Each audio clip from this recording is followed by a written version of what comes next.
ಬಲರಾಮನಾದಂತ ನಾನು ದ್ವಾರಕಾಧೀಶನಾಗಿ ಓಲಗವನ್ನು ಕೊಟ್ಟಿದ್ದೇನೆ.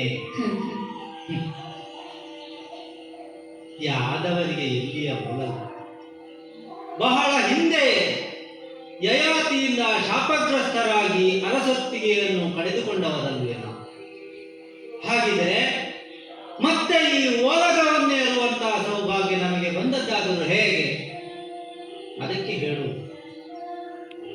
ಒಬ್ಬ ಸಮರ್ಥನಾದಂತಹ ನಾಯಕನ ಕೈಯಲ್ಲಿ ದೇಶವನ್ನು ಕೊಟ್ಟೆವು ಅಂತಾದರೆ ಆ ದೇಶ ವಿಶ್ವಗುರುವಿನ ಸ್ಥಾನವನ್ನು ತಲುಪುವುದರಲ್ಲಿ ಸಂಶಯವಿಲ್ಲ.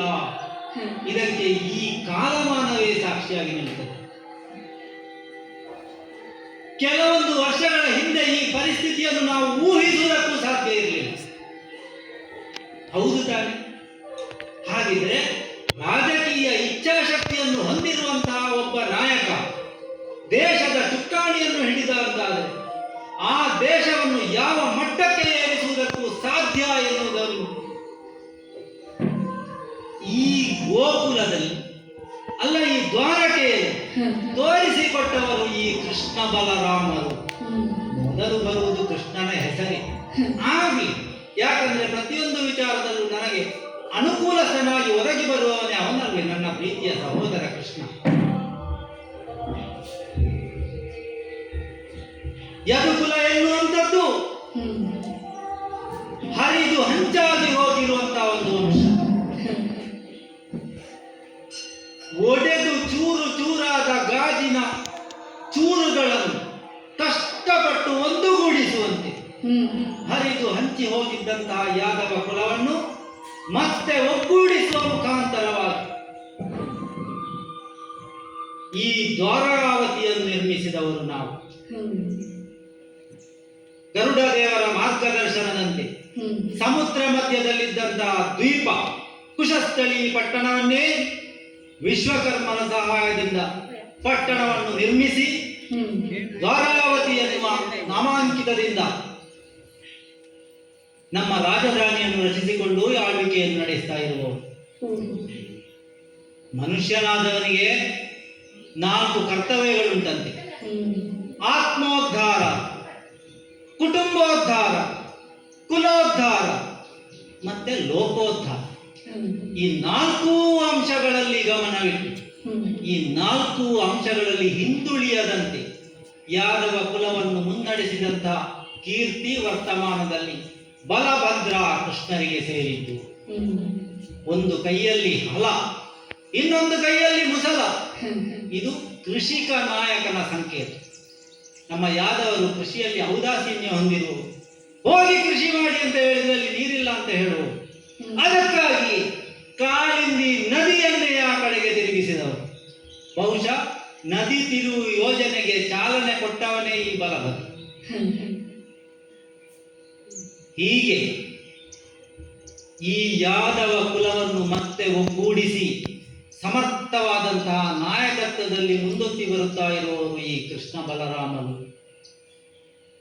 ಸಂಸಾರದ ಬಗ್ಗೆ ಯೋಚನೆ ಮಾಡಿದರೆ ಆತ್ಮೋದ್ಧಾರ, 4 ವೇದಗಳನ್ನು ಕರ್ಷಣ ಮಾಡಿ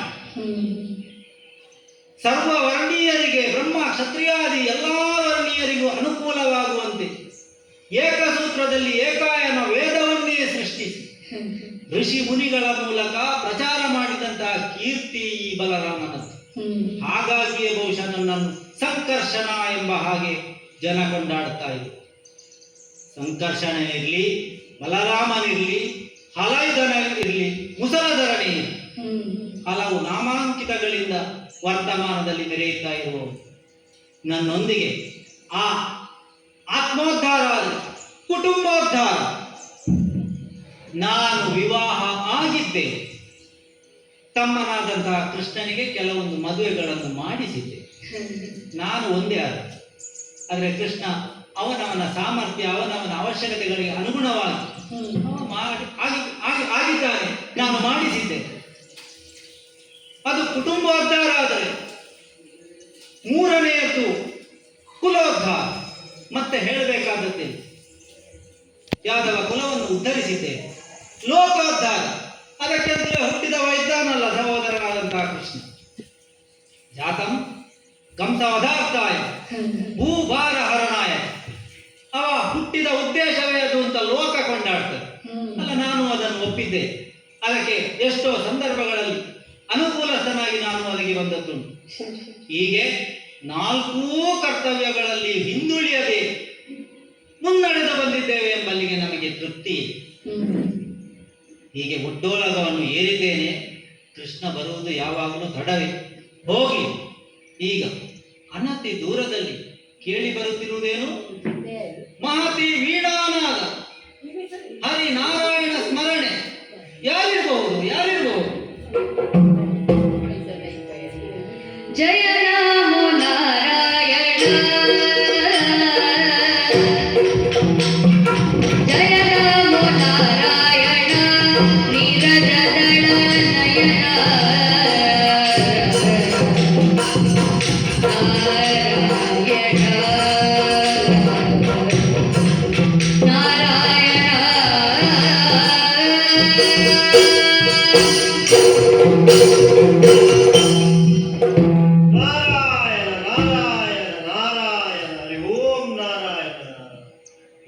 ಯಾರು? ನಾರದ ಮುನಿಗಳು ಸಾಷ್ಟಾಂಗ ವಂದಿಸಿಕೊಂಡಿದ್ದೇನೆ. ಬರಬಹುದಲ್ಲ? ಬಹಳ ದೂರದಿಂದ ಬಂದ ಹಾಗೆ ಕಾಣ್ತಾ ಇದ್ದೇವೆ ಸ್ವಾಮಿ.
ಸ್ವಾಮಿ, ತಮ್ಮ ಪವಿತ್ರವಾದಂತಹ ಪಾದಾರವಿಂದಗಳಿಗೆ ಸಾಷ್ಟಾಂಗ ವಂದಿಸಿಕೊಂಡಿದ್ದೇನೆ. ಉತ್ತರೋತ್ತರವಾಗಿ ಅಭಿವೃದ್ಧಿಯ ರಾಜಾತಿಥ್ಯಗಳಾದಂತಹ ಪಂಚಮೋಪಚಾರವ, ಷೋಡಶೋಪಚಾರವ ಇತ್ಯಾದಿ ಇತ್ಯಾದಿ ಎಲ್ಲ ರಾಜೋಚಿತವಾದಂತಹ ಉಪಚಾರಗಳನ್ನು ಮಾಡುವಂತಹ ವ್ಯವಸ್ಥೆಯನ್ನು ಮಾಡಿದ್ದೇನೆ. ಸ್ವಾಮಿ, ಕಾಲಿಗೆ ನೀರು ಬಂತಲ್ಲ, ಶುದ್ಧೋದಕದಿಂದ ತಮ್ಮ 2 ಪಾದಗಳನ್ನು ತೊಳೆದು ಆ ನೀರನ್ನೇ ಪವಿತ್ರವಾದಂತಹ ತೀರ್ಥ ಎನ್ನುವ ರೀತಿಯಲ್ಲಿ ಸ್ವೀಕರಿಸಿದವರಿದ್ದೇವೆ. ಅರ್ಘ್ಯ ಪಾದ್ಯ ಆಚಮನಾದಿ ಸಕಲ ಪೂಜಾ ವಿಧಿಗಳನ್ನೂ ತೀರಿಸಿದ್ದೇವೆ. ಬಲರಾಮ ಸ್ವಾಮಿ, ನನ್ನಂತ ಯೋಗಿಗಳಿಗೆ ಯಾವ ರೀತಿಯ ಸ್ಥಾನಮಾನವನ್ನು ಕೊಟ್ಟರೂ ಕೂಡ ಅದು ದೊಡ್ಡದು.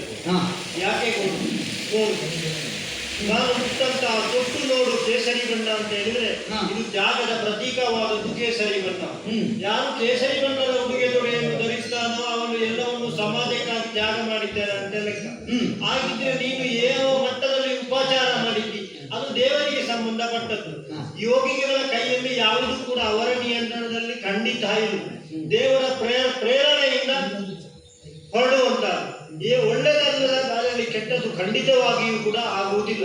ಅದು ಅಂತೇಳಿ ನಾನು ಸ್ವಾಮಿಗಳು ಯೋಗಿಗಳು ಅಂತ ಹೇಳಿಕೊಂಡು ಜಮೆ ಮಾಡಿಕೊಂಡು ಖಾತೆಯನ್ನು ತೆರೆದು ಖಾತೆ ಲೆಕ್ಕಾಚಾರ ಮಾಡುವವರು ನಾನಂತೂ ಖಂಡಿತವಾಗಿಯೂ ಅಲ್ಲ. ಯಾರು ಯೋಗಿ ಇದ್ದಾನ ಅವರಿಗೆ ಖಾತೆಯೂ ಇರುವುದಿಲ್ಲ, ಲೆಕ್ಕಾಚಾರವೂ ಇರುವುದಿಲ್ಲ.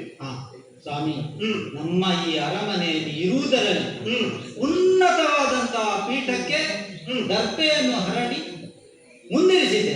ಸಂತುಷ್ಟನಾಗಿ ಪೀಠವನ್ನು ತಾವು ಅಲಂಕರಿಸಬೇಕು ಸ್ವಾಮಿ. ಸಂತುಷ್ಟನಾಗಿದ್ದೇನೆ ಸ್ವಾಮಿ, ಹಾ ನೀವು ಬರಬೇಕು ಅಂದ್ರೆ ಬರುವವರಲ್ಲ, ಹ್ಮ್ ಬರಬೇಡಿ ಅಂದ್ರೆ ಬರದೆ ಉಳಿಯುವವರಲ್ಲ. ಅದು ನನ್ನದು ಸ್ವಂತದ್ದಲ್ಲ, ದೇವರ ಪ್ರೇರಣೆ. ಲೋಕ ಕಲ್ಯಾಣಾರ್ಥವಾಗಿ ಹೌದು. ಶಾಪವನ್ನೇ ವರವಾಗಿಸಿಕೊಂಡು ಹ್ಮ್ ಲೋಕ ಸಂಚಾರವನ್ನು ಮಾಡುವವರು ನೀವು. ಮುಕ್ಕಾಲು ಮೂಳುಗಳಿಗೆ ಮುಕ್ಕಾಲು 3 ಗಳಿಗೆಯಲ್ಲಿ 3 ಲೋಕ ಅಲ್ಲ 14 ಲೋಕಗಳನ್ನು ಸಂಚರಿಸಬಲ್ಲವರು ಅಂತ ಒಂದೊಂದು ಕೇಳಿದೆ. ಗಳಿಗೆ ಕಾಲು ಕಾಲು ವೆಚ್ಚ ಕೊಟ್ಟಿದ್ದಾರೆ. ಹಾಗೆ ಒಂದು ಕಾಲು ಮೂರು ಕಾಲು. ಸ್ವಾಮಿ, ಈಗ ನಿಮಗೆ ಉಚ್ಛ್ರಾಯವಾದಂತಹ ಪೀಠವನ್ನು ಕೊಟ್ಟಿದ್ದೇನೆ, ಖಂಡಿತ. ಪೂಜಾದಿ ವಿಧಿಗಳನ್ನು ತೀರಿಸಿದ್ದೇನೆ. ಹಾ. ಇದರಲ್ಲಿ ಏನಾದರೂ ಲೋಪದೋಷಗಳಾಗಿದ್ರೆ ದಯಮಾಡಿ ನಮ್ಮನ್ನು ಕ್ಷಮಿಸಬೇಕು. ಹಾ. ಅಷ್ಟು ಮಾತ್ರ ಅಲ್ಲ, ಹ್ಮ್ ನೀವು ಯಾಕೆ ಬಂದಿರಿ ಅಂತ ನಾನು ಕೇಳುವುದಿಲ್ಲ, ಹ್ಮ್ ಅಥವಾ ಎಲ್ಲಿಗೆ ಹೋಗುವವರು ಇಲ್ಲಿಗೆ ಬಂದಿರಿ ಅಂತಲೂ ನಾನು ಕೇಳುವುದಿಲ್ಲ, ಹಾ. ಕೇಳಲಾರೆ. ಹ್ಮ್ ಆದರೂ ಹ್ಮ್ ಸ್ವಾಮಿ, ನೀವು ಬಂದ ಕಾರಣವನ್ನು ನಾನು ತಿಳಿಯಬೇಕಲ್ಲ, ಹಾ. ಅದಕ್ಕಾಗಿ ಕೇಳ್ತಾ ಇರುವುದು. ಹ್ಮ್ ಯಾವ ಉದ್ದೇಶಕ್ಕಾಗಿ ಬಂದಲ್ಲ ಅಲ್ಲಿ ಅವ ಇರ್ಲಿಲ್ವೇ ಸ್ವಾಮಿ? ಹ್ಮ್ ಅಲ್ಲ, ಯಾವಾಗಲೂ ನೀವು ಅವನಲ್ಲಿಗೆ ಹೋಗಿ ಮತ್ತೆ ಇಲ್ಲಿಗೆ ಬರುದು. ಬರುವ ಅತಿಥಿಗಳಿಗೆ ಅಂತೇಳಿ ಬೇರೆ ಜನ ಇದ್ದಾರಲ್ಲ, ನಿನ್ನ ಈ ತಮ್ಮ. ತಮ್ಮ ಇದ್ದಾನ, ಹೌದು. ಅಲ್ಲಿಗೆ ಹೋಗಿ ಬರುವುದು. ಹ್ಮ್. ಇನ್ನು ನೇರವಾಗಿ ಇಲ್ಲಿಗೆ ಬಂದಿದ್ದೀವಿ, ಹ್ಮ್. ಅವ ಇಲ್ಲದೆ ಇಲ್ಲಿಗೆ ಬಂದದ್ದು. ಹಾಗೆ ಅಲ್ಲ, ಯೋಗಿಗಳವರಲ್ಲಿ ಹೋದ್ರಾಗಿತ್ತು. ಅಲ್ಲ, ಹೋಗುವುದು ಯಾರಿಗೂ ಹೋಗಬಹುದು. ಹಾ. ವಿಶೇಷವಾಗಿ ಇವತ್ತು ಇಲ್ಲಿಗೆ ನೇರವಾಗಿ ತಾವು ಬಂದಿರಿ ಅಂತ ಆಗುವಾಗ ಹಾ. ಏನೋ ಮಹತ್ತರವಾದ ಕಾರಣ ಇರಬೇಕು ಅಂತ ನಾನು ಯೋಚಿಸ್ತಾ ಇದ್ದೇನೆ. ನನಗೆ ಯಾವುದೂ ಮುನ್ಸೂಚನೆ ಇಲ್ಲ. ಹಾ. ದೇವರ ಪ್ರೇರಣೆ ಆಯ್ತು, ನೀನು ಇಲ್ಲಿಗೆ ಹೋಗ್ಬೇಕು. ಹಾ, ಹಾ. ಯಾಕೆ ಬಂದಿದ್ದೀಯ ಅಂತ ಕೇಳ್ತಾ ಇದೆಯಲ್ಲ, ಹಾ. ಅದರ ಕೇಳು.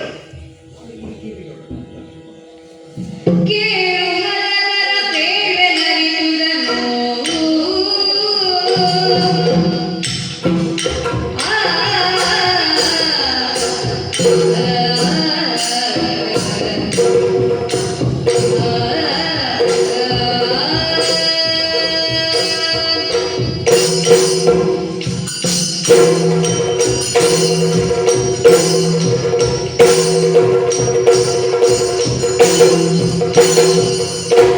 ಕೇಳು ಮಲಗರ ಬೇಳೆ ನರಿಸುವುದನ್ನು.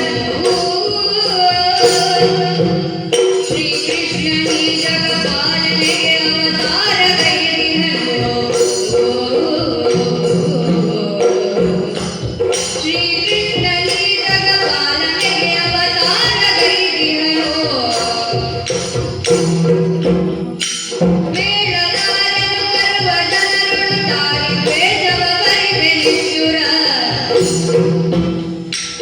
ಮೇಳಲಾರೆನು ಬರುವ ಜನರುಳು ತಾಳಿ ದ್ವೇಷವ ಬರಿವೆ ನಿಷ್ಠುರ.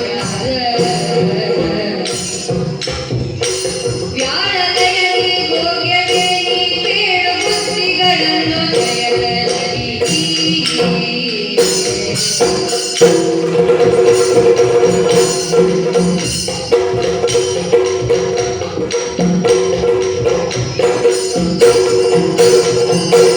ಕೇಳು ಮಲಗರ ಬೇಳೆ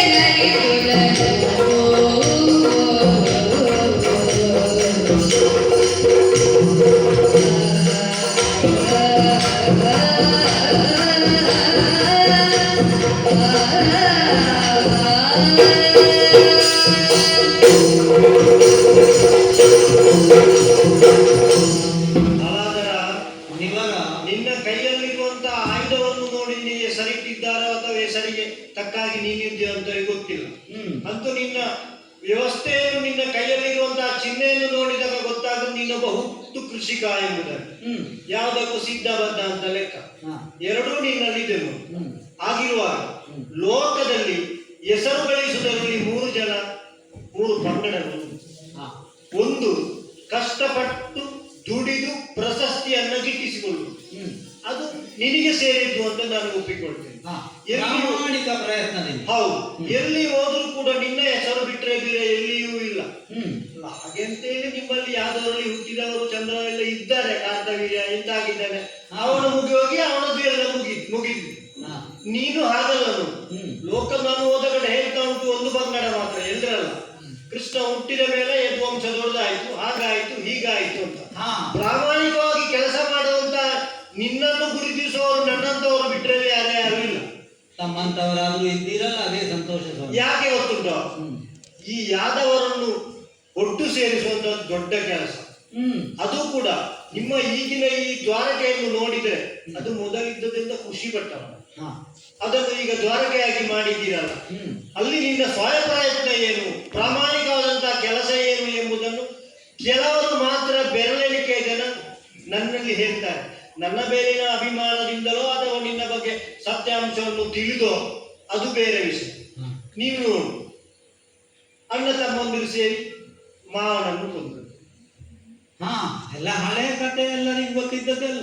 ಅಲ್ಲ, ಹಳೆಯ ಕಥೆ ಅಂತಲ್ಲ, ಹಾ ನಿಮ್ಮಲ್ಲಿ ಒಂದು ದೊಡ್ಡ ಗುಣ ಅಲ್ವ, ಒಂದು ಮಾವನಿಗೆ ತಂದೆ ಎಂದಿರುವುದು ದೊಡ್ಡ ಸ್ಥಾನ ಅಂತ ಹೇಳಿದ್ರೆ ಮಾವನಿಗೆ ಅಲ್ವ. ಸ್ವಾಮಿ, ಹಾ ಇದನ್ನೆಲ್ಲ ನೀವು ತಿಳಿಯದವರಲ್ಲ. ಹೌದು. ಜಾತಂ ಕಂಸ ವಧಾರ್ಥಾಯ ಹೇಳುದು ಹಾಗೆ ಅಲ್ವ. ಹೌದು. ಕಂಸನನ್ನು ಕೊಲ್ಲುವುದಕ್ಕೆ ಹೊಟ್ಟಿದವನು ಕೃಷ್ಣನು ಅಂತ ಆದ ಮೇಲೆ ಮತ್ತೆ ಅದರಲ್ಲಿ ಕೊಂದದ್ರಲ್ಲಿ ನಿರ್ನಾಮ ಮಾಡಿದ್ರಲ್ಲಿ ವಿಶೇಷ ಏನಿದೆ ಸ್ವಾಮಿ? ಅಲ್ಲ, ಆದ್ರೆ ಕಂಸ ತಪ್ಪು ಮಾಡಿದ್ದಾನೆ ಅಂತ ಹೇಳುವಂತ ಒಂದು ಪಂಗಡದ್ರೆ ಇವರು ಮಾವನನ್ನು ಕೊಲ್ಲುವುದಿತ್ತು ಅಂತ ಕೇಳುವಂತ ಒಂದು ಪಂಗಡ ಉಂಟು. ಹೇಳುವವರು ಹೇಳ್ತಾರೆ. ಸ್ಥಾನಮಾನ ನಿಮ್ಮಲ್ಲಿ ಯಾದವರಲ್ಲಿ ಮಾವನಿಗೆ ಸ್ವಲ್ಪ ಹೆಚ್ಚಲ್ಲ.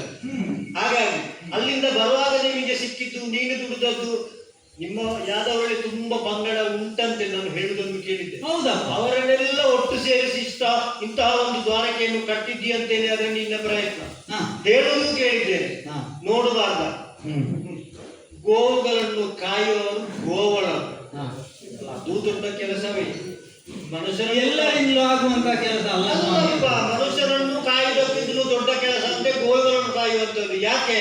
ಇತ್ತೀಚಿನ ದಿನಗಳಲ್ಲಂತೂ ಗೋವುಗಳನ್ನು ಕಾಯುವುದು ಒಂದು ಹರಸಾಹಸ. ಅಲ್ಲ, ಅಪರಾಧವೂ ಬರುವುದು ಅವನ ಮೇಲೆ ಕಾಯುವವನಲ್ಲಿ. ಆ ಬಾಯಿ ಬರದ ಮೂಕ ಪ್ರಾಣಿಗಳನ್ನ ತನ್ನ ಹತೋಟಿಯಲ್ಲಿ ಹಿಡಿದುಕೊಂಡು ಅದನ್ನು ಬಿಟ್ಟು ಸಂಜೆ ಆಗುವಾಗ ನನ್ನ ಬಳಿಗೆ ಕರಿಬೇಕು. ನೀನು ಯಾವ ಹೆಸರನ್ನು ಇಟ್ಟು ಕರಿತಿ ಅಂತ ಅವರಿಗೆ ಗೊತ್ತುಂಟ. ಕೋಟಿ ಬಾ, ಗಂಗೆ ಬಾ, ಗೌರಿ ಬಾ ಅಂತ ಹೇಳುವಾಗ ಅದಷ್ಟೇ ತಲೆ ಹುಡುಕ್ತಾ ಅದು ಬರ್ತದೆ. ಅದು ಕೂಡ ಒಂದು ಬುದ್ಧಿವಂತಿಕೆ. ಯಾಕೆ? ನಿಮ್ಮ ಮನಸ್ಸನ್ನು ಗೋವುಗಳು ಅರ್ಥ ಮಾಡಿಕೊಂಡಿದೆ, ಗೋವುಗಳ ಮನಸ್ಸನ್ನು ನೀವು ಅರ್ಥ ಮಾಡಿಕೊಂಡಿದ್ದೀರಿ ಅಂತ ಲೆಕ್ಕ.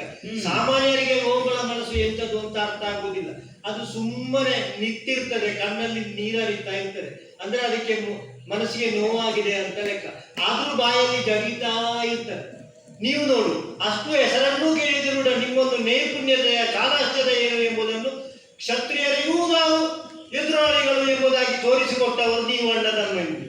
ಮತ್ತೆ ಕೃಷ್ಣನ ಬಗ್ಗೆ ಬಿಡಿ, ಯಾಕೆಂತ ಹೇಳಿದ್ರೆ ಗೋವರ್ಧನ ಗಿರಿ ಎಲ್ಲ ಎತ್ತಿದ್ದವನೇನು ಅಲ್ಲ, ಮಳೆ ಬರ್ತದೆ ಅಂತ ಎತ್ತಿಲ್ಲರು.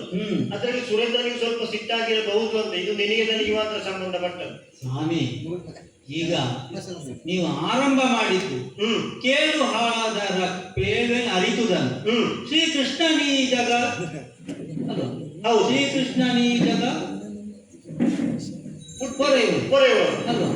ಹಾಗಿದ್ರೆ ನಾನು ಯೋಚನೆ ಮಾಡಿದ್ದೆ ಹೇಗೆ, ನೀವು ಕೃಷ್ಣನ ಬಗ್ಗೆ ಏನೋ ಹೇಳ್ತೀರಿ ಅಂತ ನಾನು ಯೋಚನೆ ಮಾಡಿದ್ದೆ.